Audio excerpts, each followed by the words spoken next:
In this video, I'm going to cover how much I made in my first month of being monetized on YouTube.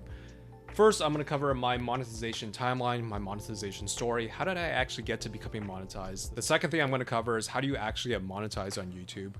The third thing I want to cover is how much I actually made in my first month of being monetized on YouTube, as well as other analytics. I'm actually going to take you into the back end. I'm going to show you the analytics dashboard in terms of showing how much money I earned, as well as other analytics around my YouTube audience, etc. Last but not least, I'm going to cover some thoughts I have on being monetized. Definitely had some lessons learned, and I do want to share it with you all. So let's go ahead and dive into the first part. Around 3 months ago, I started cross-posting my TikTok content onto YouTube. The reason why I was doing this is just in general, I think it's good to have your content on many different social channels. The other reason was due to the fact that TikTok got banned, so I want to have a place to house my content in case TikTok at the end of this year in 2024 goes kaput. So overall, YouTube was a way to store my content. I honestly did not think the content was going to perform well on YouTube. My content had performed decently on TikTok. I wasn't amazing by any means. I had like 2,000 subscribers. I had a few videos that got close to a million views, a few 100,000 views, etc. So overall, I actually felt like my main channel was TikTok, because the thing I loved about TikTok was just being able to film the video, do some light editing, and just publish it. With YouTube, I felt like the whole video recording and publishing process is way more laborious. So for me, again, YouTube was just a way of just cross-posting my content and storing it in case anything happened to TikTok. I really did not expect to get monetized on YouTube this quickly. I had resolved in my mind that it might take me 1, 2, maybe 3, even 4 years to actually become monetized and do well on YouTube. For me, I felt like content on YouTube was a lot more polished, and when I did film content more for YouTube, it was a lot more educational, it was a lot more polished, it was less raw and vulnerable. For example, I had a video called How to Overcome Frustration in the Job Search, and I spent like 20 hours like filming that video, editing it, and all that stuff. So for me, YouTube was just another channel of storing and recording content. Here and there, I thought I would film a longer form video and edit it, but I didn't really expect much out of YouTube. However, things changed end of June of 2024. I was having a very rough time with my job hunt process in tech, and I thought, F it, why not just film a video just ranting about how bad things are? Why not just film a video talking about how I really feel instead of always trying to have a polished professional image? So literally, I think it was either Wednesday, Thursday, or Friday evening. It was around 11 o'clock. I was basically about to go to bed. I thought, you know what? I should just film this video, just rant a little bit, and then I'll publish it in a few days. So basically, I filmed that video. I did not really care about how I looked, how I was dressed. I filmed it. In the next few days, I basically edited that video really quickly. Then I actually published it on July 1st. And I just left it out there. The first few days after the video, it had a few hundred views, maybe even a few thousand, but it wasn't anything extraordinary. However, at this point in time, I think there were some signals to the YouTube algorithm that this video was going to go viral or it was popular. So YouTube started pushing out that video. And next thing I know, from then on, the growth was very exponential. I started getting tons of comments, tons of views. I think within like 1 to 2 weeks, I had a few 100,000 views. So overall, the growth and watch time on that video was pretty astronomical.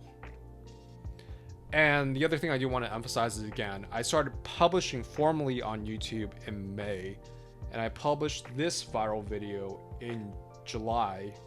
So basically only 2 months passed in terms of posting content on YouTube where I was able to become monetized. So by no means did I plan this, by no means did I actually expect this, but it was pretty cool to see all that happen. So that video did blow up. It became my pathway to monetization because it gave me more than 4,000 watch hours, public watch hours, and I gained more than 1,000 plus subscribers from that single video. Alright, so that leads to how do you actually become monetized on YouTube? There's 2 main criteria. Number 1, you have to have at least 1,000 subscribers. Number 2 is you have to have at least 4,000 hours in the past 12 months of watch time on your videos. And it has to be public watch hours. This means if the video is private or unlisted, those don't count. But if it's a public video, only those hours viewed in terms of watch time count in the last 12 months. And I formally became monetized. I started actually earning AdSense on July 5th. So this leads to the next point. How much did I actually make from my first month of being monetized on YouTube? All right, so this is how much I made from July 5th, my first day of being monetized, to August 5th, so basically 1 month. I made a grand total, and I didn't get paid yet, by the way, or maybe I didn't check the place I actually get paid. So I don't know the exact amount, but based on the analytics, the estimated revenue is $633.72. So that's not bad. If we do that by week, that's around $160 a week, assuming a 4-week month. I'm roughly estimating, by the way. So overall, 160 a week, not bad. And this is just me by posting a few videos. Now you'll see overall, there's a lot of graphs on the monetization sources, the videos, etc., right? But I want to just go over here. You'll see the one that's the most popular and driving the most AdSense is the one that went viral. I can't get a job to save my life. 1,500 plus applications, tech 2024. This is not surprising. This is the video that put me on the map. This is the video that helped me get monetized. It has the most amount of views. So obviously based on the RPM, or basically the payout for 1,000 views or impressions, it's going to drive the most revenue. You'll notice that all the other videos that did a little bit better than the other ones were still, again, focused on this video because I had reacting to mean comments and criticism based on this video. The next one is I want to give up on this job market. So again, it's very much tied to the tech job market. But beyond that, all the other videos that I have that are kind of focused on, starting over in your 30s, things I wish I knew in my 20s, things I should have fixed my finances in my 20s. These drove pennies and very marginal amounts of money, like basically a few dollars, right? So this reminds me actually a lot. I've seen this and people are probably familiar with this, but there is something called Pareto's principle where 20% of inputs oftentimes will lead to 80% of outputs. And what that means is that usually a minority of inputs will lead to the majority of outputs. I have found this to be very true in life and business. For example, when I was running some programs with very large retailers that were affiliate programs, they might have a few hundred, a few thousand affiliates, but usually it was only like 10 to 30% of those affiliates that were driving the majority of the revenue. So this is a case in point of how usually not everything will be uniform in terms of the distribution, but usually you'll have a few winners when it comes to driving revenue, when it comes to content creation, in terms of content doing well, etc. So overall, you'll see over here, obviously the popular video was the one that drove the most revenue. That's the main takeaway. That's not the least bit surprising, but let's go ahead and dive into the other analytics because this is what I actually do in my full-time job or in my tech career. So I love analytics. The main traffic sources were by people having the video being suggested, as well as people just browsing YouTube. That's not very surprising because my channel was not big in the first place. So usually the way people would come across it is by the algorithm suggesting my video or pushing the video. The geography is primarily, most people are in the US and Canada. So basically in the West. This is really not the least bit surprising. I'd be shocked if a lot of people were in like Brazil, South America, or in East Asia. So the majority are in Western countries, especially in North America or tied to North America, like the UK. This is obviously in the EU area, but they speak English, so there's a lot of similarities. In terms of how old my viewership is, basically as a 35-year-old, it's people, the majority of people are basically plus or minus 10 years. So you'll see around 30% is 25 to 34, 32% is around 35 to 44. So a lot of people are around my age, plus or minus 10 years. Not too many older people, very few young people, but it's not surprising because I don't think my content is the least bit relatable to someone that's 18 to 24. Maybe if you're in your early 20s and you want to learn from my mistakes, then maybe it's relatable. But it's not surprising that people in their mid 20s, as well as in their 30s and mid 30s, or maybe in their 40s, early 40s, would find a little bit more affinity for my content. Gender, the majority are dudes. In terms of the revenue source, a lot of them are just watch page ads. This is just basically when you're watching a video and here and there's some ads that intersperse the video. Interesting, $45 of that was YouTube Premium, which I did not expect, or I thought that was interesting. I didn't know that was a way to monetize. And one person sent me a super thanks. So for that person that actually sent me that, thank you very much. Beyond that, that's just showing. There's a bunch of other information that I'm just going to skip over. I don't think it's going to be super intriguing. But all in all, you know, I would say the first month of being monetized, I made around 600 bucks. The majority of people are in the West, plus or minus 10 years from my age. And the most popular video that helped me get monetized, obviously, was the one that drove the most revenue. So that's not the least bit surprising. All right, so there you have it. I made around 633 bucks in the first month of being monetized on YouTube. Not too bad. I definitely could use that money, and I'm just looking forward to building more videos and getting even more ad revenue. The first feeling that I feel is I feel validated as a content creator. I know a lot of content creators want to put stuff out there. They want to help people. They want to share their lives. They want to make money online. And this does show that I can make money online. Now, I don't know what the future will hold. I'm not saying all of a sudden I'm just going to quit my job that I am about to join and that I'm just going to focus on being a full-time content creator. But it does show that making money online is possible. It is potentially viable. And for me, the thing also that's really hitting me emotionally is it happened a lot earlier than I expected.